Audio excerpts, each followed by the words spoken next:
Hi everybody. Hello. I am Caroline and I fail a lot. And it hurts. It hurts like hell every single time.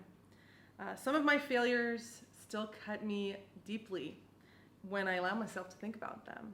Like the restaurant that I opened, which failed spectacularly within a year. 5 years really isn't enough time to make me want to talk about it.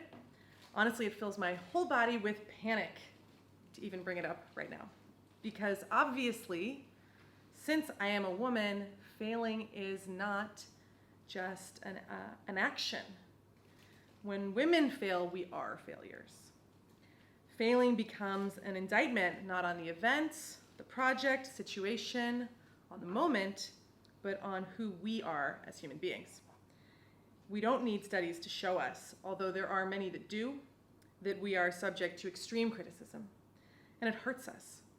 Every fuck up, every breakup, every personal or professional failure, it sinks into us very deeply. We take failure personally, and I know I do, at least.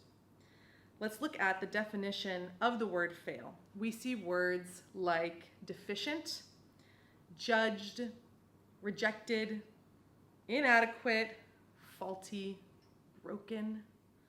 Pretty harsh words. Because from the moment most of us raised as girls have even an iota of agency, we are taught what it means to be good. And good girls are nice. Good girls care about the comfort of those around them at the expense of their own. Good girls are pretty, they're thin. Good girls are clean. Good girls are quiet. I never managed that one.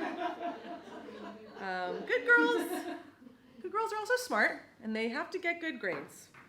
Good girls are gentle and calm. It's normal to be a good girl. But of course, you can never be good enough because, like so many things, it's a trap. Boys, on the other hand, are allowed and even encouraged to take risks and to make mistakes. Climb that tree.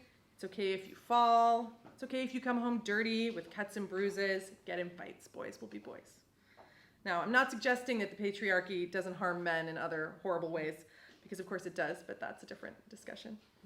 The point is that we learn these values. They don't come from within us, they're forced upon us.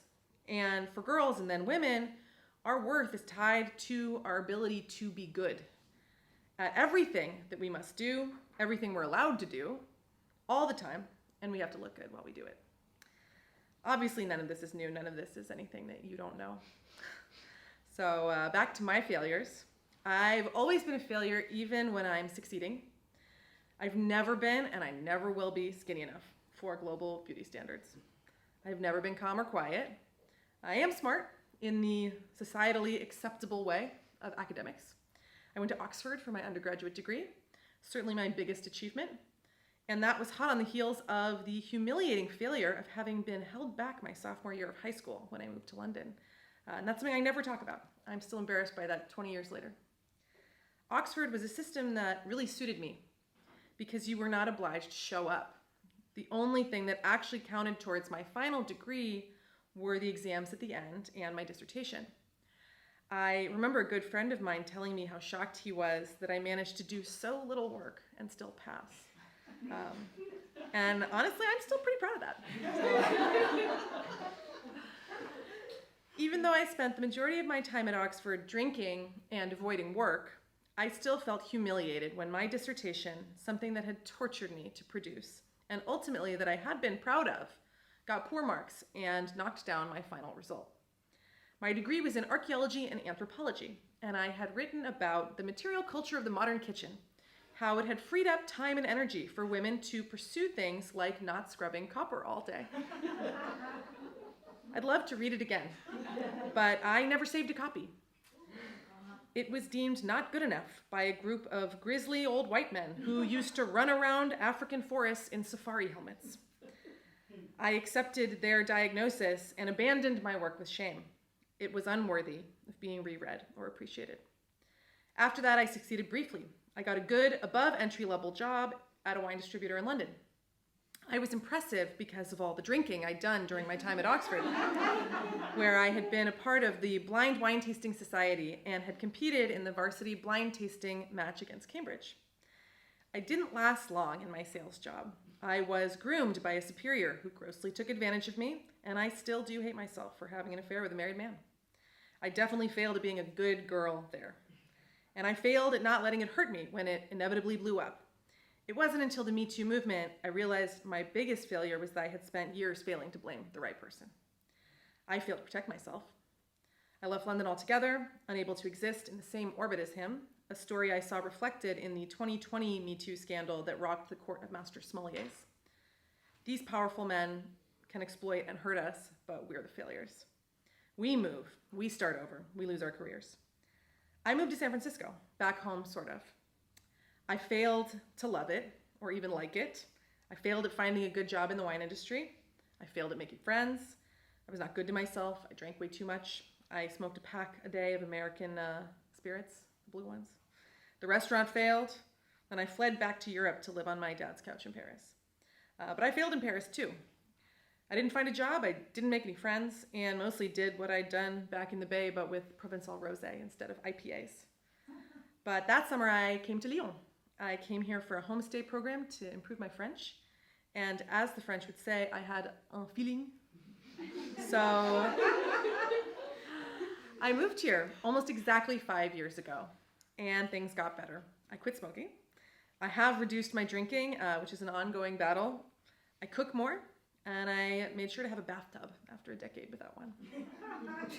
I started my business, Lyon Wine Tastings, offering wine education for tourists after yet again failing to find a wine job. I failed to find a place to host my tastings, so I held them around my table in my home. I learned how to make websites, how to rank with SEO, how to teach. My tastings were awesome. I have 5 stars on Google and on TripAdvisor. But the pandemic had other plans, as it did for all of us. So I made an online wine course. I learned how to create and host webinars, edit photos and video. I learned about marketing, e-commerce, coaching, and community building. It worked for a while in 2020, and it fizzled out in 2021. It hurts to fail. I put so much into that course, and it's really good, but I just, haven't figured out yet how to sell it and make it work. Then tourism returned this year, really, and I started doing in-person tastings again around my table. But at the end of this summer, I stopped. My tastings are so special, but they're not right for me anymore. Honestly, I just don't want people in my house all the time anymore.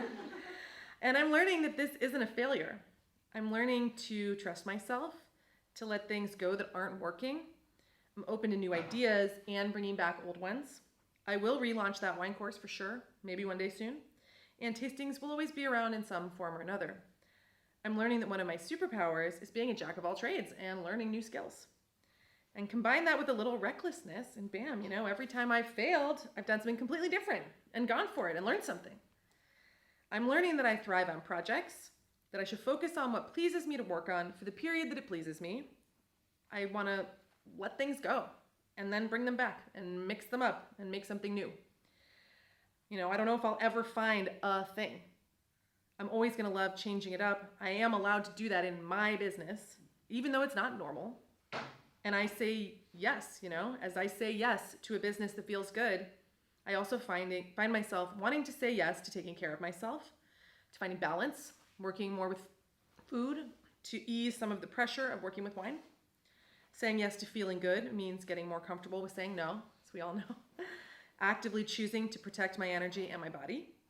I'm not being a good girl when I cancel dinner plans to stay in, something I did twice this week. I still need to learn how to proactively and preemptively protect my time and my energy. It's really hard to release the pressure, to allow yourself to be imperfect, to let people down, to put yourself first, and to even just be yourself. It's hard to separate our worthiness from our achievements, even though what is expected of us is so narrow. I find myself rejecting all of it. Normalcy. The things the fucking patriarchy tells us make us who we are. I don't have to be like everybody else. I don't have to be quiet or skinny. I don't have to pick one thing for my business and do that forever. I don't have to be a good girl, and I never was. Saying yes also means having fun, which is radical for women. It's radical because having fun, at least for me, is loud and it's messy and can be wild. Maybe I'm not normal. I've known that forever, but why did I ever want to be? And surely I'll always fail, but look where it gets me. On Tuesday, I hosted a fabulous private vineyard tour in Beaujolais, and my first luxury gastronomic wine week starts on Sunday. I've organized a wine ski week in Courchevel, and in May, I'll be helping to facilitate an ayahuasca retreat that I've rented an entire castle for in the mountains outside of Barcelona. I'll start teaching wine to French people, can you believe it? In January at the Institut Paul Bocuse. It's very exciting. I have a podcast with my friend Emily. It's very good and you should listen to it. It's called The Terroir Podcast. It's about food and wine in different regions in France. I have a YouTube channel that I struggle to be consistent with. I have finally become an influencer here in Lyon after years on Instagram, where I also struggle with consistency. You can follow me on all things at Wine Dine Caroline. And of course, please remember that I host the best corporate events, wine tastings, wine tours, stuff like that. Maybe one day I will write a book, have a TV show, live in a castle, host a gastronomic summer camp for adults, throw insane Halloween parties in my dungeon, who knows? I'll certainly try, and some of it will probably work out. I'm learning to be more positive, more optimistic. I'm learning to be grateful. I'm really grateful for this opportunity to speak to you tonight. Thank you for inviting me.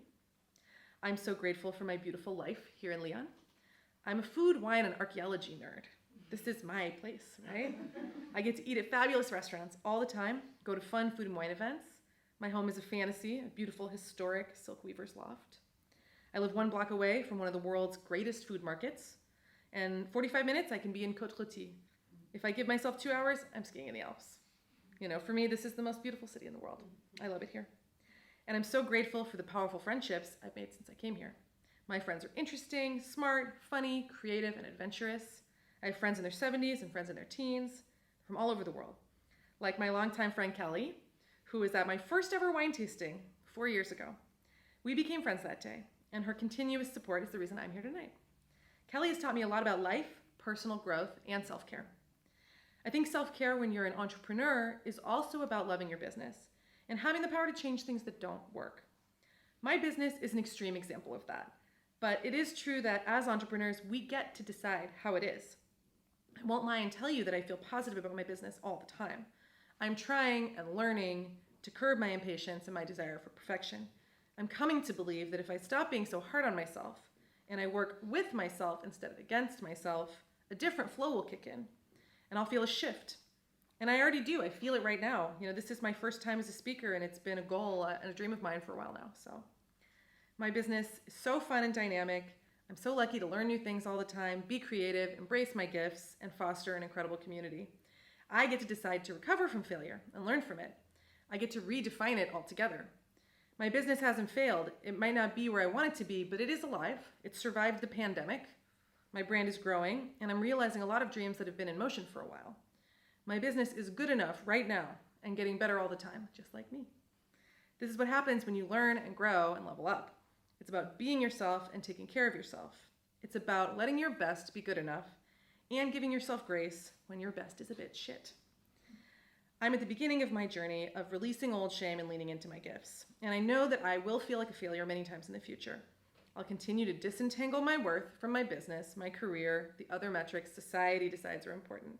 In the future, I'll preempt failure by trusting myself more deeply, by allowing myself to do what feels good in my business, and redefining the value I put in shifting gears. It won't crush me to release things that don't work. It's okay to allow self-care and creativity and adventure and happiness and peace and health matter more than success and matter more than failure. Satisfaction, I'm finding, suits me a lot better than success. I urge my fellow entrepreneurs to find ways to love yourself and your business more, to do more of the things that you like, less of the things that you don't, to limit, mitigate, and release the areas of your business that hurt you, and be creative and take risks, to learn and grow and be grateful, but don't beat yourself up. Revel in your achievements, in the skills and lessons you pick up along the way, believe in yourself, and surround yourself with people who also believe in you. Trust yourself and try to know yourself. Your business is not who you are, even if it has your name in it, like mine does. Its ups and downs don't mean anything about you. We are so lucky to have our own businesses, and we get to make them work for us. We get to adapt, pivot, and grow. Sometimes we outgrow them, sometimes they change, sometimes we change, sometimes they fail. It's okay, it happens. What's next?